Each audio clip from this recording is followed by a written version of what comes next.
Okay, hello everyone. We'll kick off now. I think we've still got a few people just coming in, but we'll get started with the intro. So welcome to today's Purple 365 webinar, Living with an Autism Diagnosis Later in Life. We're holding this today in recognition of World Autism Awareness Month, which is this April. So today's session will be hosted by our Head of Business Partnerships, Charlene Overend. And we're also joined by two fantastic guests today. So we have Debbie Hannon, who's a Support Talks and Training Officer at Pact for Autism, and they are a Harlow-based charity. And we're also joined by Catherine Knowles, who is the Managing Director at Cura Insurance, and she's going to be sharing her lived experience of being diagnosed with autism as an adult. So just some housekeeping bits. So for those of you who are Purple 365 subscribers, the session is being recorded and will be shared with you all after the event, as well as the bite-sized version of the session. Captions are also enabled for the session, so if you'd like to see these, you can turn them on.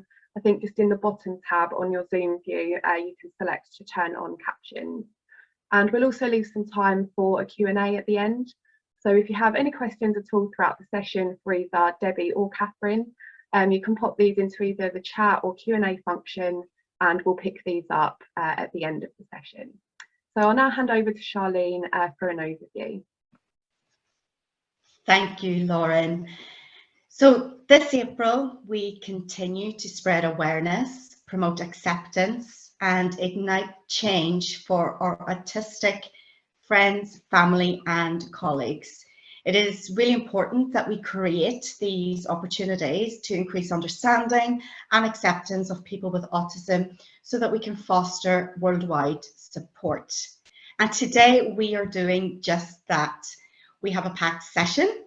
Firstly, as Lauren has said, we have Debbie, who is going to help us better understand autism as a difference and how we can create more autism-friendly environments. And then we will have a chat with Catherine about her lived experience of autism diagnosis later in life as an adult. So without further ado, I am going to hand over to you, Debbie. Thank you very much. I'm just going to close my windows down a little bit so I can just see no one. Yes, so thank you very much. Really lovely to know that you're all out there this afternoon. So my name's Debbie from Pact for Autism. Our information is on one of the first slides. If you want to get in touch with us, feel free to use that information. Thanks, Lauren. So why am I here? So I've never been to university to learn about autism. I am neurotypical, and my knowledge comes from my son. My son is now 23, and he was diagnosed at 2.5. And so along with like-minded parents, we started Pact about 17 years ago because there wasn't any support in our local area. And as you'll probably find out, so I'm very passionate about talking to anybody when it comes to autism. And I found really true friendships in the autistic community. We started supporting adults about just before lockdown, actually. And I have learnt so much, more than I ever did from professionals. Thanks, Lauren. So this is my lovely son, Luke. He's autistic. He also has epilepsy. He's now 23. And my experience with him has always been about how he's taught me. He can't always communicate in the same way as we would communicate, but he does a really fine job of echolalia and scripting. So he uses borrowed language from the TV, from films, and I think that's an incredible thing to do. Thanks, Lauren. So this is from Purple, some facts and some stats. Autism refers to a broad range of conditions characterised by challenges with social skills, repetitive behaviour, speech and non-verbal communication. And actually it's interesting about the non-verbal communication. There are a lot of autistic individuals out there that choose not to use verbal communication but do have an absolute lot to say. So always be listening. Autism is mostly commonly diagnosed in childhood, and again, later on, I'm going to show you some statistics of adults who have been diagnosed later on in life. 1 in 67 people in the UK are autistic, but many adults have never been diagnosed. My eldest son is self-diagnosed, doesn't want to go down that pathway of having an assessment done. and 7 in 10 autistic people have challenges with mental health. Thank you. So I just wanted to briefly run this past you. If you go onto the Gov website, you'll be able to see the full Autism Act that was passed in 2005. Although there is this legislation there, it's still incredibly frustrating for autistic individuals that their needs aren't being met. And this is the only disability that has its own legislation. So please have a look at this in a little bit more detail. Thanks, Lauren. Terminology is key. When Luke was first diagnosed, Luke had autism, but since listening to the autistic community, they want to be known as being autistic. A person on the spectrum is autistic. There are the negative terminologies. High function and low function, I will come to in a little bit more detail. Saying that everyone is a little bit autistic is a definite no-no. But the most important thing is to remember to ask the person that you're either working with or supporting, you know, how do they prefer to be described? Thank you. So about 7 years ago, the word neurodiversity came to light. And I think this is a really lovely way, especially with young children who are struggling with their diagnosis because they have a condition or a disorder. But actually, if they're neurodiverse, you know, how positive is that? You just have a different viewpoint. Your brain sees things differently. You experience and interact and interpret the world differently. I think that is such a lovely way of looking at it. Thank you, Lauren. So if we go to the medical model to start with, and if you look under the NHS site, what is autism? It's all about deficits. It's all about what a person can't do and what they struggle with. And that's what I'd like to do today. And that's what I'd like, I think, for all of us to do today, is look at autism as a difference and try to look at it as a positive. Thank you, Lauren. So if we look at the medical model, the autism spectrum is an impairment, a continuum of impairment. You're either mild, high functioning Asperger's, severe, low functioning, or classically autistic. And actually, this doesn't tell you anything about an individual. It just labels, it just puts them on a line. And what I'd like to share with you today is how we can support differently than just having that. Because actually, although Luke would have been diagnosed as low functioning, he doesn't sit at that end all the time. And I have a colleague that I do talks with who was diagnosed as high functioning, and she doesn't sit there the whole time. Thanks, Lauren. So let's come to these function labels. So today, autism is put into 3 different categories. High functioning, which is a level 1, refers to an autistic individual who appear to have mild symptoms that don't interfere too much with work, school, or relationships. Labeling a person high functioning dismisses their struggles. And I've spoken to lots of adults who have very strong language skills. They have jobs, but there are times when all of that goes away and they can't even answer a phone or use their phone, and they shut down. So giving them a high functioning label, it really dismisses the struggles that they have. And on the flip side of that, low functioning, say level 2 or 3, refers to an autistic individual who has severe symptoms that appear to significantly interfere with work, school, and relationships. Labeling a person low functioning dismisses their abilities. So this is where we come to Luke. Although Luke finds it really not so much difficult to have a conversation, it just doesn't work for him, because for him it sounds like we're all arguing. But he can speak, I don't know how many languages there are in the world, but he can speak most of them. So he can speak Russian, Norwegian, Welsh. It's all scripting, but he'll come up to me and say something to me in Welsh, and I then have to try and work out what he's asking me. So this dismisses his abilities. And we would never do that to each other. As neurotypicals, we would never say, oh, Charlene's a bit low functioning today. Well, I'm very high functioning. we sort of can laugh at that, but actually we would never do that to ourselves. So why do we do that to our autistic community? Thanks, Lauren. So if we look at a different way of looking at people's support needs, the autism wheel provides information relating to an individual's strengths and challenges. And if we had longer, I would go through this a bit more, but you can have a look online about this. So, for example, you can pinpoint where a person has their strengths and where they have their challenges. And what this gives you is a day-to-day look at a person's day. So Luke will never just stay on the severe end. He will fluctuate day to day. Sometimes he, will be able to be social. Sometimes he can't. One of the things he doesn't do is mask. So he would never mask and try and fit in because that's just not who he is. Thanks, Lauren. So I've plotted one out here, and this is something I use with my autistic colleague.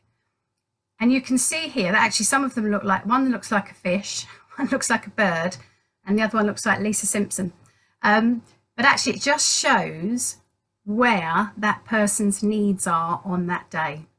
And this is something you can work with in a work environment, in a school environment, just to plot. And actually these are on the slides and you've got the plane one there. You can have a play with it with your colleagues just to see where you sit. If you want a bit more information on it, I can help you with that. Thanks, Lauren. So let's look at autism as a difference. So there are the areas: communication, social understanding, information, processing information, and sensory. So as human beings, we all do these things, but actually our autistic community do them differently. So you may find that you may have a colleague that has very strong language skills, but they don't want the social input. Come out for a drink afterwards. No, thank you. Oh, come on, you party pooper. All that pressure on somebody when actually they just want to be able to do their job. So respect the fact that somebody says, no, thank you. Being social is something that we, as neurotypicals, crave. Our autistic community don't always, and that's not to say they don't. I know lots of very sociable autistic people, but they do it in their own way, their own time scale. I'll come and be social for half an hour, then I'm gone. Processing of information.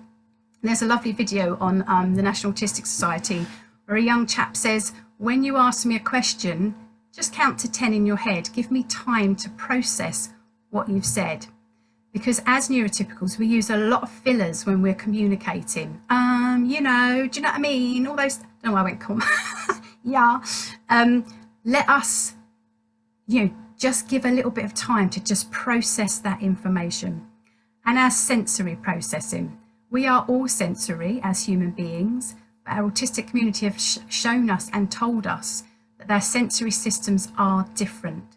So some autistic people can be on high alert. That's their natural state to be. So any noise or light or anything like that can have such an impact on them. Thanks, Lauren. I love this. I was on a talk a while back. I don't know why we do that as neurotypicals. Like, you need to know when the day was. Is that going to make any difference to your life? See, fillers. So social processing differences. So you might have heard of a lady called Temple Grandin. So the autistic brain is her brain, and then we have a neurotypical brain there. And they were showing them social interactions, and they looked on these scans of how much of the brain lit up. And this is why I love this. For so long, we have only seen autism from the outside, and we've made judgments, we've named it, we've done all of those things, and we've always had the say. What is absolutely beautiful and wonderful now is that the autistic community have a voice, and we have to listen to that. So what's wonderful about this is the non-autistic brain, when shown a picture and asked a question, one pathway lights up for the information and it goes out again. The same question and picture to the autistic brain, every single pathway lit up. So we can really see from that how difficult some situations can be, because if every pathway is lit up, I can only imagine what that must feel like and what that looks like. I just think it's a really powerful thing, and I've just stole it. So I was just about to click it then. Thanks, Lauren. So these are some of the things you might have heard or seen when we're talking about autism. So stimming. It's really important that autistic people are allowed to stim, because it's a way of regulating, expressing their emotion. Some autistic people are trying to bring their levels up, and some are trying to bring their levels down. So stimming is really important. So we all stim in a certain amount: clicking your pen, playing with your hair, jumping up and down in your chair, movement. It's all about stimulating. Eye contact. When Luke was very young, I was made to get hold of his face and look at him and get him to make eye contact with me. I wish I'd known back then that actually that was harmful for him. Now, speaking to our autistic community, it's uncomfortable to make eye contact. Actually, making eye contact and listening to you are two of my senses. If you want me to listen, I can't look at you. And it's really interesting. We don't give eye contact as children are taught in school who are autistic. We give fleeting eye contact, natural eye contact. So actually, if somebody isn't looking at you, please don't ever think they're not listening. Lack of empathy. There are so many autistic people that have too much empathy, and they don't show us their empathy in the way that we think you should be shown empathy, because they're not sure how to show it. And a great example of this, Dean Beadle, who is a great speaker, told this story that a husband and wife, the husband came home, neurotypical, and lost his job. The wife was autistic. He told her, "Lost my job today," and she disappeared for an hour. And he thought, oh, great. All I wanted was a bit of, empathy there. An hour later, she came back down the stairs. She said, "I've got your job back. You've got a pay rise. It was unfair dismissal, and your boss has been fired." So she's actually gone and given proper empathy. I'm going to show you that I'm going to do something rather than just pat you on the back. Emotional regulation. Sometimes it's very difficult for our autistic community to manage some of their emotional responses. And face blindness. It has got a long name and I can never say it, so I'm going to say face blindness. So actually there are some children, I've experienced this myself, that only recognise somebody's hair or their glasses. And that's why sometimes you might see a huge meltdown from a child because the secretary has had a haircut or used a different perfume or something. The way they identified that person has suddenly disappeared. Thanks, Lauren. So anxieties, meltdowns and triggers. Autism isn't a mental health condition. However, because of the environment, there is a lot of anxiety that run along with our autistic community. So fight and flight we know about, but freeze, fawn and fib are exactly the same chemical reaction. So if somebody is frozen, they can't speak or can't move. If someone is just saying things that they think you want to hear just to get out of the situation, or they will fib, tell a lie about something just to be able to get out of a situation. Meltdowns are real and are absolutely intense. We sometimes use that term, "Oh, I had a meltdown today," a little bit flippantly. We don't have meltdowns because the actual meltdown for our autistic community is so intense.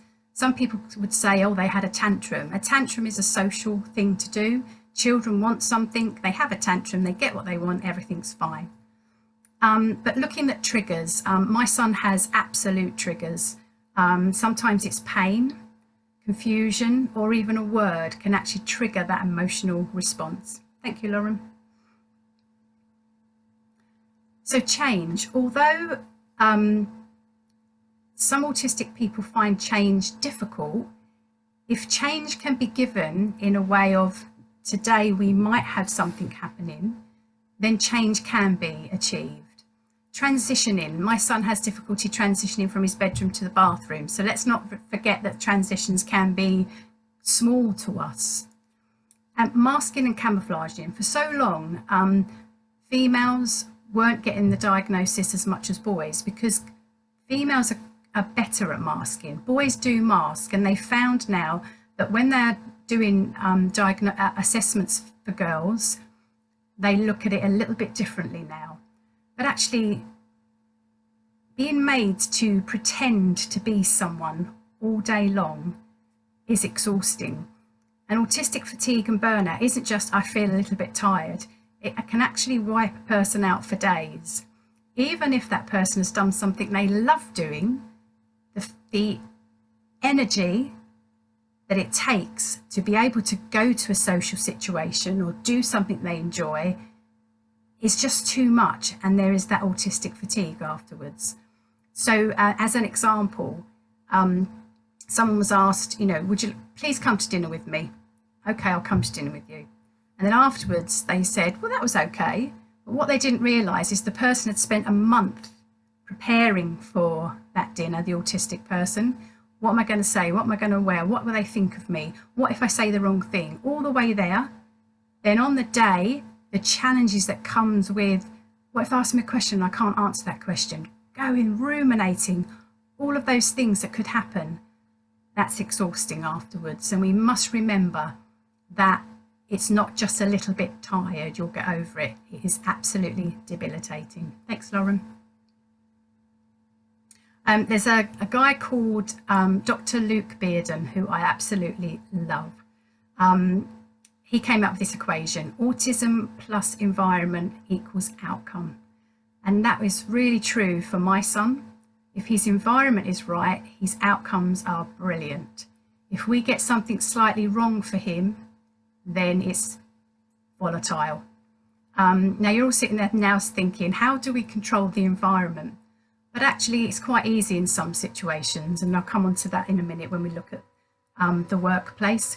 So have a look at that in your environments. Have I got the environment right for this individual? Thank you, Lauren. So as I said, our sensory system, we all have a sensory system. Sight, sound, touch, taste and smell, we know them. But there's also the vestibular system, the proprioception system and the interoception system. So vestibular is in our ears. Are we upside down? Are we up the right way? Proprioception is our body awareness. So you might find that someone is moving a lot on their chair, or they hit the desk a lot. That's because they're not sure where they are. So they have to get a bit of feedback into their bodies. And our interoception is what's going on inside. My colleague will say to me, I haven't drunk or eaten anything all day because I've been really concentrating on something, and I haven't had the message to say that you are thirsty or hungry. My son is the opposite. He is constantly hungry. He doesn't know when he's full until he's sick. So it's really important. I think you've probably all heard this before, but the lights, strip lights, they flicker and they hum the whole time, they buzz. And we can only hear that when they're about to blow. We suddenly start seeing them flicker. But our autistic community have said to us, they can hear that all the time. Smells, someone getting too close, touching them when they don't want to be touched. All of those things are really, really important to get their sensory system. So if we look at somebody's sensory profile, that helps the environment. Thank you, Lauren. Executive functioning is a part of the brain about getting things done. So our executive functioning, we can sometimes experience this. Those days when you pick the milk up and you put it in a glass and then you put your orange juice on your cereal. Those days when you just think, what on earth did I do that for? That's when that part of our brain is dysfunctioning. A lot of adults that I've spoken to have said that this is a real area for them, a key area, because people think they're lazy when actually they're just not very good at monitoring themselves or organising themselves, or actually the ability to start and finish a task. Sometimes some reasonable adjustments can be put in place to enable that person just to remember what that task is. Understanding that our working memory is that throughout our lives we do something, say driving, And how many of you will go on a car journey now and go, I don't remember driving. That's because we've got it. Our brain just knows what to do. But sometimes if it dysfunctions, we forget. How do I drive? How do I do that? What do I have to do? So executive function is a really big thing. Again, that's like another whole hour on a presentation, but can speak to you at a different time. Thank you, Lauren. So a lot of the time with young children and adults, we see behaviour first. So people will say, you know, autistic behaviours, but what is a behaviour telling us? Thanks, Lauren. So it definitely has a function. And a lot of the time there is that communication. I can't get my need met, so I'm actually going to give a behaviour. An example of Luke, when he was in secondary school, was taken to assembly, and his language was coming on, but it wasn't a natural language. So he turned to his learning support assistant and said, LSU, which is the learning support unit. And she said, no, we have to stay in assembly. So he thought about it and he thought, hang on, I've missed a word out, surely. Oh, and I didn't look at her. Looked at her, LSU, please? She said, no. And so he slapped her around the face. And what did she do? She took him by the hand and marched him out of assembly. So for him, he'd done the right thing, what he thought was the right thing of asking, and didn't get his need met because his environment was wrong at that point. So what's the quickest way to get out of assembly or out of a classroom into a quiet place? I'll smack you. And that's how. So we really have to listen to our young people, that communication isn't the first thing that they can use. So triggers, difficulty in processing information, unstructured time. This is an area where a lot of autistic people will say, if someone's late, I don't know what to do with that time. Sensory, change in physical, all of those things. Luke can react and get quite volatile when he's got pain. And so what were we seeing? So outbursts, physical or verbal, stimming, ignoring, defensiveness, or avoiding and shutting down. Thank you, Lauren. And I saw this once, and I do like stealing things, which I think are brilliant. So this is really important. We know our frontal lobe is our executive brain. So it problem solves. It can look at a situation and say, oh, I shouldn't have spoken to you like that. And then we have our emotional brain, which is our amygdala, which is our fight or flight. We also have our primitive brain. So this is where we started off as cave people. This part of the brain distrusts. It's all about survival for me, myself, and I'm going to win at all costs. But actually, it hijacks the rest of the brain. So even though the executive brain, that frontal lobe, is bigger, the primitive brain can sometimes speak a little bit louder. So this is where difficulties can happen, and then you might see those behaviours. Thank you, Lauren. These are some of the things that autistic people have spoken to me about. You know, behaviours are not a choice. I'm not choosing a behaviour. Task avoidance, you know, if there's the idea that I could get this wrong, I'm not going to start it. Games must be played my way. And I think it's really important to find those games that there's not a winner or a loser, because that's really difficult, especially if a young person is in their primitive brain. See me as an individual, not as all autistic people react the same way. And this one I think is really important. I've learned to play the piano. Why do I need to keep practicing? Luke's like that when you're playing chess. I've learned to play chess. I beat you. Let's move on. Thanks, Lauren.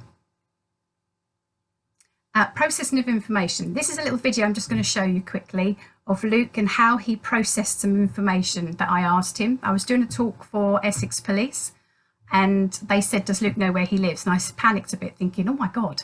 So I started telling him every day his address. So you're going to hear my address. If you want to come around for a cup of tea, very welcome. Thanks, Lauren, if you'd like to show the video. Nearly ready. Where do you live? No, where do you live? No. Nowhere. Where do you live? Train to London. You tell me where you live. Go! So what I love about that is that, to start with, he reacted. So I could have reacted back. But he then went, you could see him processing. Where's that bit of information she's asking me? I know I've put it somewhere. And then he finds it. And I love that. And it took him about 10 seconds to find that piece of information. Just before I finish, this is something I saw on social media, which I absolutely love. This is from an autistic individual. How many times do autistic people get asked, you don't look autistic. We're all a little bit autistic. I'm sorry, a doctor said that to me once. I said, well, Luke's autistic, just to give him the, we might not be able to get this appointment done as the way you want it to do. And he put his pen down and said, I'm really sorry. So you can have a look at these. And I think, the positives, thank you for telling me, how can I support you? Is there anything I need to know? All of those kind of things I think are really important. Again, you're going to get these slides so you can look at that. Yes, I think literally a question just came up. Yes, you'll get these slides. Thank you, Lauren. So looking at changes in the workplace, I think it's sometimes employers think it's a big change that has to be made, but actually asking the individual, how does it work for you? Like this new hot desking doesn't work for some autistic people. They need to know where they're going to sit. And actually having a workplace that is autism friendly works for everybody, because there will be people that either don't know they're autistic or don't want to tell anyone they're autistic, haven't had the assessment done. So actually, let's talk to each other as individuals and say, how does this work for you? Thank you, Lauren. And I've got a list on my next one of the possible changes that you can put in place. And this happens not just in the workplace, but also in schools, in families. Never make assumptions, always ask if you can. Be consistent with your communication. Keep instructions short and manageable. We've spoken about processing time. Provide structure and routine if it's needed. And if you are having meetings, keep to the agenda. Us neurotypicals, we go in and we talk about the weather for 5 minutes, but actually that's not on the agenda. Keep things short and on track. If you can use visuals and they work for the individual, use those. I can't see the bottom of these, Lauren. But actually, you are going to get these, so you'll be able to see the full slide. And again, I think it's really important to actually speak to the individual and ask them what makes them comfortable and what works for them. Thank you, Lauren. Obviously, this is only a short presentation, so these are 2 websites that have some really in-depth information about employment and what you can put in place. Thank you, Lauren. And these are some books that I find really helpful. Dr. Luke Bearden, he does some brilliant books. And Is That Clear is written by autistic individuals as well. So it's about getting that knowledge and that understanding. Thank you, Lauren. And I'm now going to hand back to Charlene, and thank you very much for listening. I hope you found that helpful. Thank you so much, Debbie. That was really, really useful. And I've learnt loads, and I've taken a lot of notes myself, and that I'm going to embrace into my everyday life moving forward. I thought it was really, really brilliant. First of all, I just want to apologise if there was a little bit. Sorry, there was a little bit of a murmur with your speaker sometimes throughout that, Debbie. So I don't know what happened there, but apologise to anybody who did have a little bit of difficulty hearing some of the stuff. So yeah, I'm just going to now open up a conversation with Catherine, and Catherine has been friends of ours at Purple for a while, and professionally through her organisation Cura Insurance, and so it's really, I'm really loving the opportunity, Catherine, to be able to speak to you now from a more personal level, and hearing your story around your autism diagnosis. So let's start there. So when were you diagnosed and at what age, Catherine? Okay, I do apologise for the puppy in the background, which I'm sure many of you can potentially hear. He's having a moment. He might soon start running around and zooming. So I was diagnosed last September, and at the age of 36. And I noticed that somebody, somebody asked the cost in the bottom about potentially the price of a private diagnosis, and I went for private diagnosis because I needed to have an answer. And it's bound to happen, wasn't it? Apologies, everybody. And I went for private diagnosis, and I'd approached the NHS at the same time. I've still not heard back from the NHS about any kind of response. And within 2 months, I had my diagnosis privately. It did cost about, I think it was about £1,500 to get a private diagnosis for it. So in terms of me, I've always wondered if I was, I'm going to say different. I hope that if some of the terminology I use doesn't offend anybody. I'm still very used to getting new and used to the different terminologies that are used, but I've always just felt that I was not the same as everybody else. I definitely didn't cope very well at secondary school. I didn't understand all the girls. I just didn't understand them. I didn't understand all the cliques. I didn't understand all the nastiness that you can sometimes get with teenage girls, and I would just be like, you know what, I just don't want to, I'm going over here, I'm just going to leave you all over, that kind of thing. It was very isolating. And I've always had, I was making some notes about different things as well that would be typically not classed as, you know, autistic, like an empathy thing. You know, people think, oh, they can't be empathetic. I'm too empathetic, so I really, really struggle. As examples, obviously, we're all seeing things at the moment in the news which are very upsetting, and hearing things. And so right now, and probably since very early on in COVID, so for a few years, I can't watch the news. I just cannot watch it. I can read about it, but I can't watch it. I can't see videos. I can't see pictures, because if I see them, I always think of it as that I've got lots of routes going on at the same time in my mind.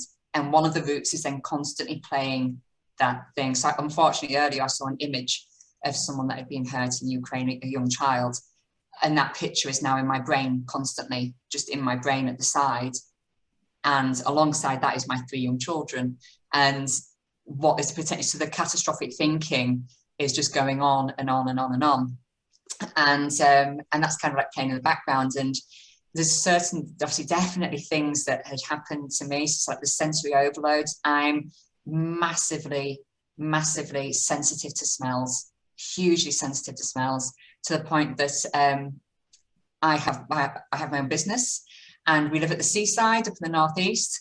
And one of the things that I have done for many years is I've banned anybody from having fish and chips in the office. They are not allowed, they're not happy, but they do really enjoy days when I'm not in the office, like today, because then they'll suddenly get a round of fish and chips, all of them. They're like, yes, she's not in.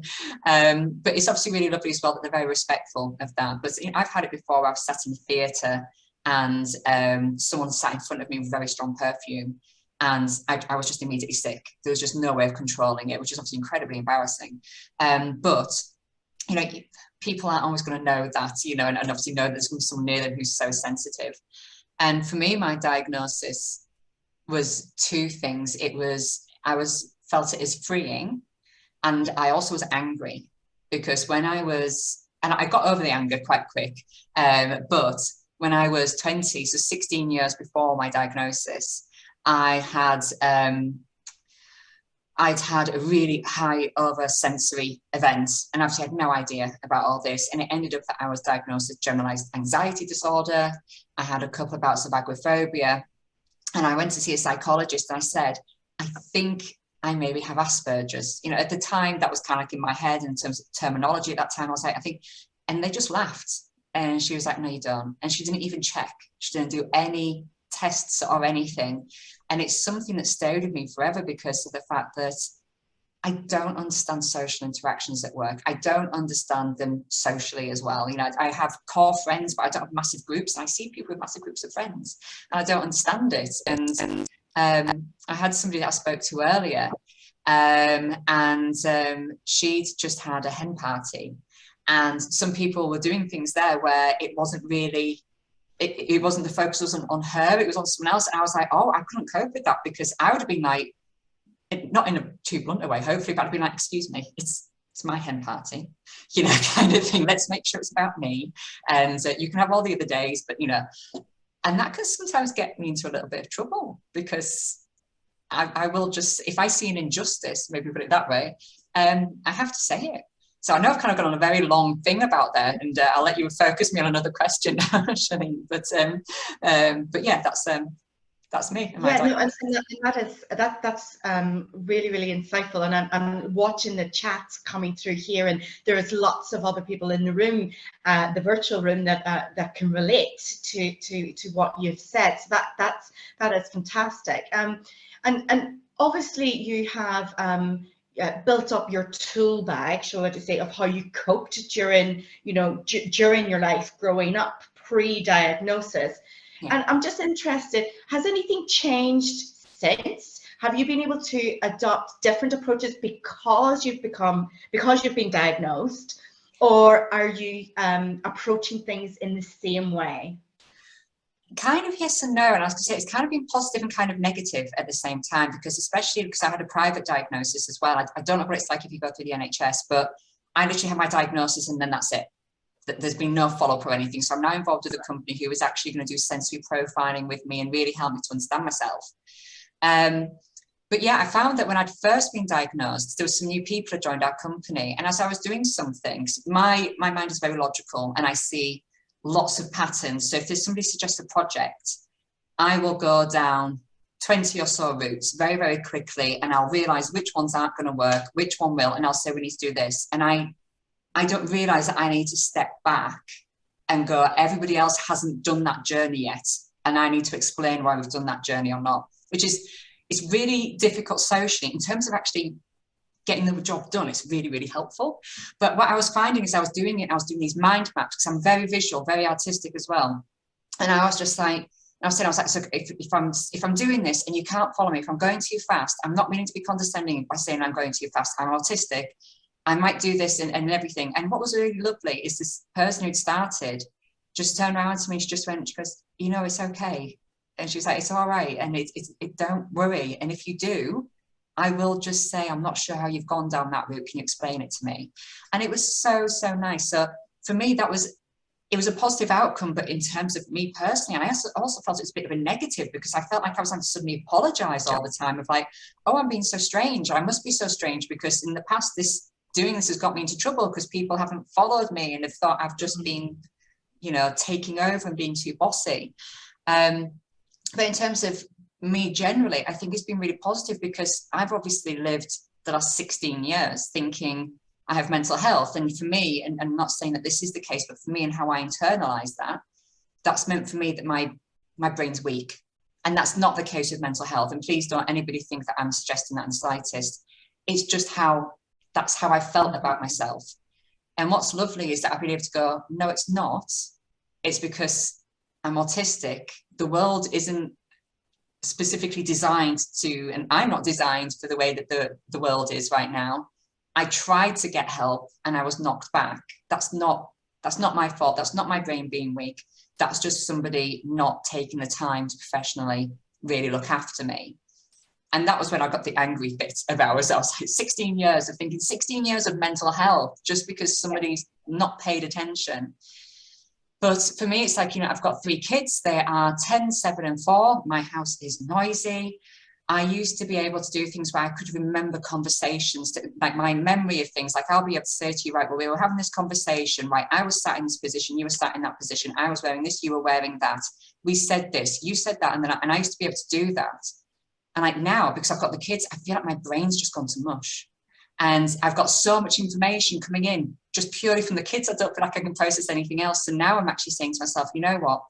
When you're all screaming and asking me, and one of you stops talking, and then the other one starts and doing this, I actually need you to give me 10 minutes. I'm going to put some headphones on. I'm going to listen to some music. And the kids now actually really respect the fact that, you know what, mum just needs 10 minutes. That's all I ask for, 10 minutes, just to try and recenter myself. So for me, it's been an incredibly positive thing. There has been some things that surprised me that I felt personally internally for me a bit negative, but overall, I'm very, very happy to have had the diagnosis done. Yeah, no, absolutely. It sounds, and that mechanism that you have introduced with your children, where you've said, which I probably need to do myself, to be fair, it isn't stop, give me 10 minutes to process and then come back to you. Yeah. Has that been a new approach since your diagnosis that you've introduced? Yes, because before I just felt that I wasn't being good enough as a mum. And it was a case of, I'm not balancing work and mum stuff right, because by the time I'm home from work, I'm shattered. When I'm with the kids, I'm shattered, which means I'm then shattered for work. And then I just always used to think the kids just need, and sometimes I'd just be there and I wouldn't scream out or anything, but I would just almost just sob, just like a really loud kind of wail in some ways. And I'd think to myself, this isn't healthy, this isn't right, I shouldn't be doing this to the kids. And obviously I was blaming my mental health the entire time. And now it's a case of, no, it's not my mental health. It's the fact that I've got all these different all these different routes in my head that are going at once. There's work, there's this, there's that, there's this project at work, all the different projects at work, and then all the different things with the kids. Yeah. And it's just too much sometimes, especially if you just don't get that opportunity to put everything in line. And with the kids, obviously, you know, as soon as a kid speaks, your mind just goes blank because you're like, the kid must need me, you know, kind of thing. So then you restart every single time, and it's just like, I've just not even had a chance. And then you get really frustrated because it's just like, I need to put things in order. So it's that's really, really helpful. And I think, you know, these coping strategies that you've been able to implement since diagnosis has helped you sort of formulate what's going to work well for you, because you're looking at it differently. You're looking at it through the lens of autism rather than looking at it through the lens of mental health. So I think that's absolutely important. And so if we were looking at, let's look at you as a customer, Catherine. Since diagnosis and pre-diagnosis, did you struggle or did you have challenges from a customer perspective because of how you, how you were coping, and how you now cope since diagnosis? Yeah, absolutely. I mean, there's not been loads of opportunities post-diagnosis with everything's going on to test some things out, but I really struggle on public transport. I don't like the feeling of being trapped, or the fact that I might be somewhere and then what I'm expecting to change. So I've definitely had difficulties at train stations, at airports, and that's something that at some point I'm going to need to try and face again.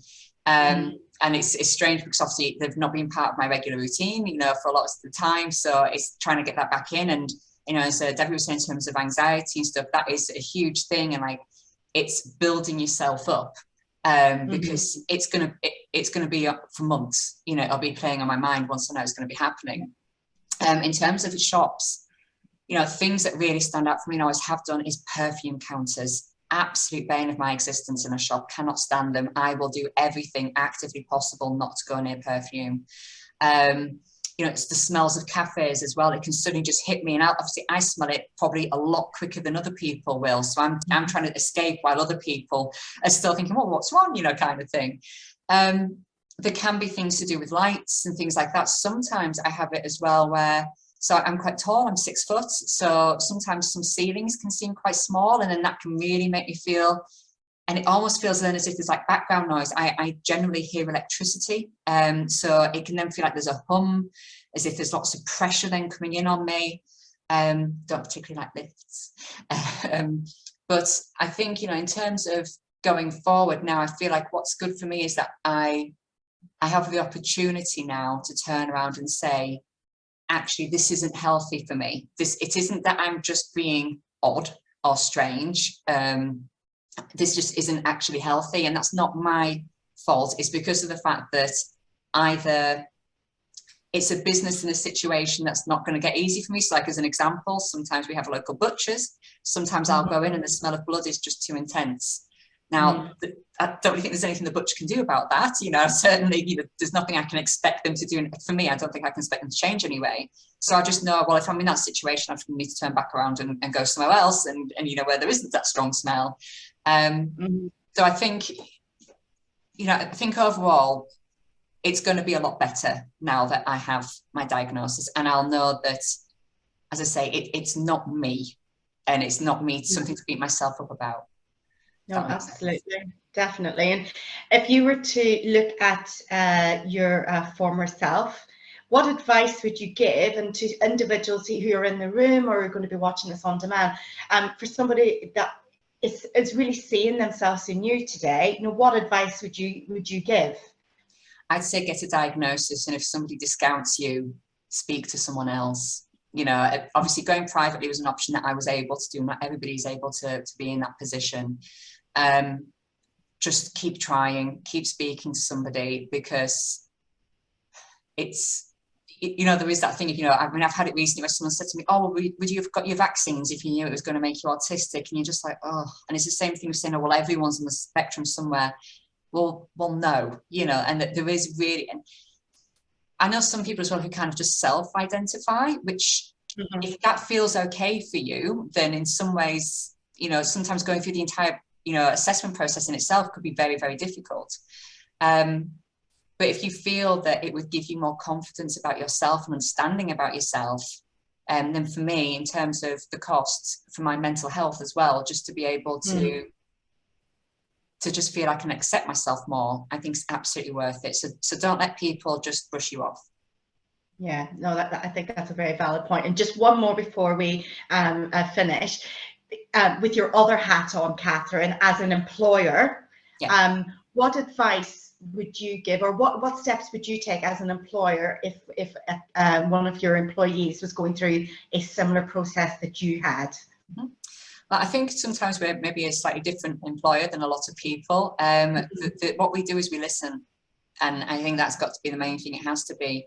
We're in a position where we are like a company that's based quite a bit on technology. So team members can work from home. They can work in the office with people. There's no requirements to be, you know, taking part in group events or things like that. And we try and make sure, because as well, for lots of people who work with us, they do have a number of different health conditions and things like that. So we never assume anything. So, you know, like if, you know, some people have said, oh, they want to go do rounders on the beach, and there's someone that's just like, oh, well, that's all well and good for the people who physically can. So that's positive. What can we do to make sure everyone's involved if we're going to, a lot of you wanting to do that, and things like that. And in terms of socially, you know, it's a case of, well, do you want to come and do this with us, or is this something else? You know, but we make sure we get feedback from people a lot. And we're in a position as well, which is really good, is that a lot of people, well, most of the people who work for us, they're very happy to come and chat to me, or my co-director, who's my husband, or the other managers, and just be really open and say, you know what, I actually feel like I might need this right now. And it's a case of, right, well, let's see if we can do it. And I think, you know, it's just so unfortunate that a lot of firms aren't in that position where they have that kind of a culture. Yeah, absolutely. Open channels of communication and being approachable is key in management, I think, is what we're hearing there. Thank you so much, Catherine. It was extremely valuable, and I'm seeing lots of the chat, and I think lots of other people are echoing my sentiments. Lauren, I think we now have time for some questions. I've seen lots of different comments coming through, but do we have any questions for Debbie and Catherine?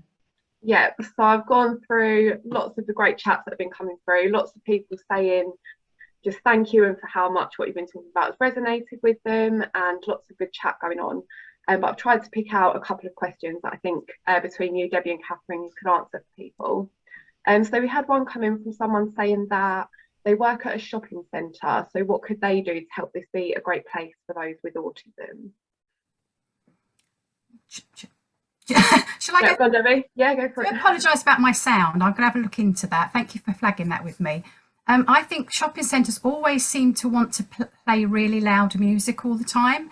And actually, I don't think human beings need loud music all the time. My son really struggles with that. And also, we started once having autism hours. They're always like 9 o'clock in the morning. Can we have a few more areas where we can have those specific hours? Because actually, again, that works for our community who haven't had a diagnosis and that think, actually, I don't like it loud in there. So I think shopping centres could just bring that level of music down personally, because that really affects my son.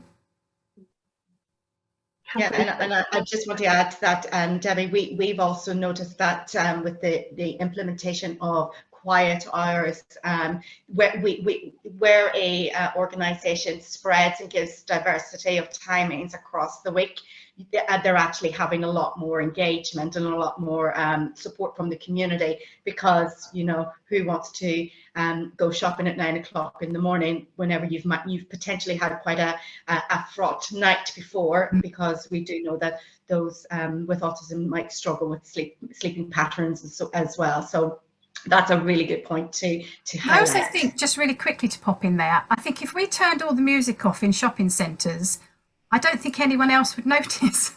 I don't think neurotypical people would go, well, it's really quiet in here, but actually everyone would be really comfortable. I think shopping centres and shops should try it. Absolutely, embrace it. Anything else, Lauren? Yeah, so I noticed another one that I think would be good just to answer as well. So someone's asked, what is the simplest way to explain what it's like to experience life as an autistic person to other people that you don't see regularly but want to be open and honest with? Ooh, that's interesting. I'm not too sure about that one. I think I'm quite upfront, so I just probably tell people exactly what's happening. I don't think I necessarily tell everybody. I think when I was first diagnosed, I was kind of like telling anyone and everyone, to be honest. It was like, just accept me for who I am. I'm here socially, and this is really hard. So, you know, kind of thing. If I say anything daft, just ignore me. I think it would just be, I tried to say to people, like the way that I say it to my kids is just that my brain sees patterns differently.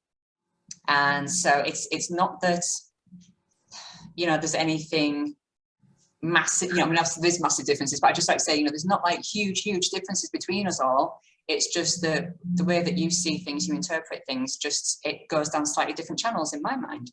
And that's about the best way I can do it. But I imagine Debbie's got some really good examples of explaining that.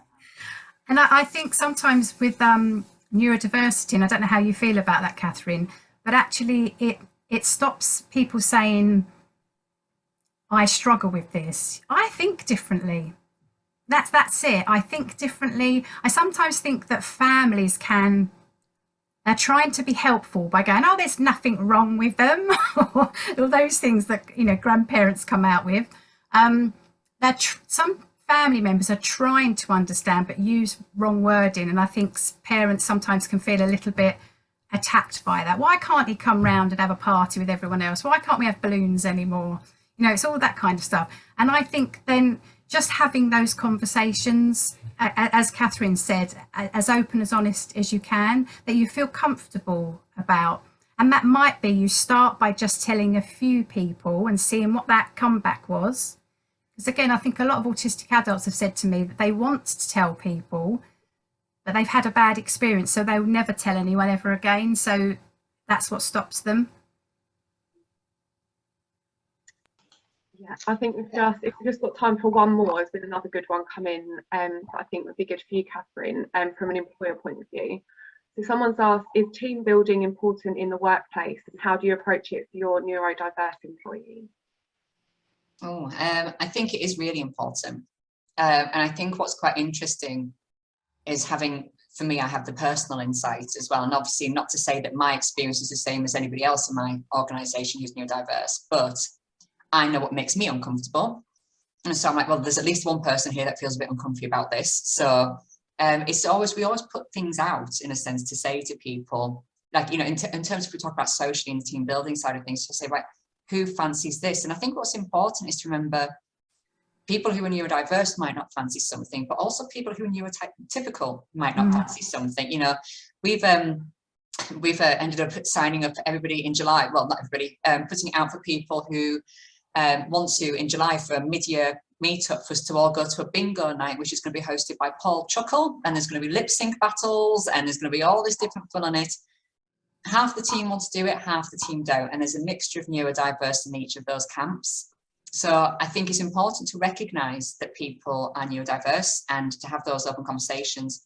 But I also think it's important not to then overly pigeonhole and go, well, actually, because they're neurodiverse, they don't want to do this, or, you know, this isn't, we can't think of that as a company, because actually it's the whole thing of once you've met one neurodiverse person, you haven't met all of them. So what one person might not like to do because of sensory overload, another person that might not be sort of hitting their sensory flags. So just again, be really, really open.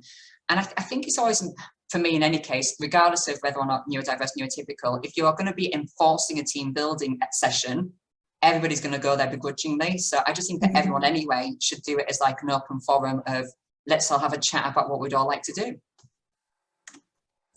Yeah, definitely. Thank you very much. I think we've had lots come through, but I'm aware that we have run over. So I'll just hand back to you, Charlene, just to wrap up the session for us. Yeah, thank you, Lauren, and thank you, everyone. Just to come back on some of the key things that we want to take away today. Autism does refer to a broad range of conditions, and these are characterized by challenges with social skills, repetitive behaviors, speech and non-verbal communication. It can be diagnosed at any age, and some adults may never get diagnosed. Autistic adults can utilize their skill set in the workplace, and they have huge value and contribution to the workplace. And there's plenty of adjustments that workplaces can implement to accommodate the needs of the individuals concerned. So just as a summary in terms of our next session, we have on the 3rd of May,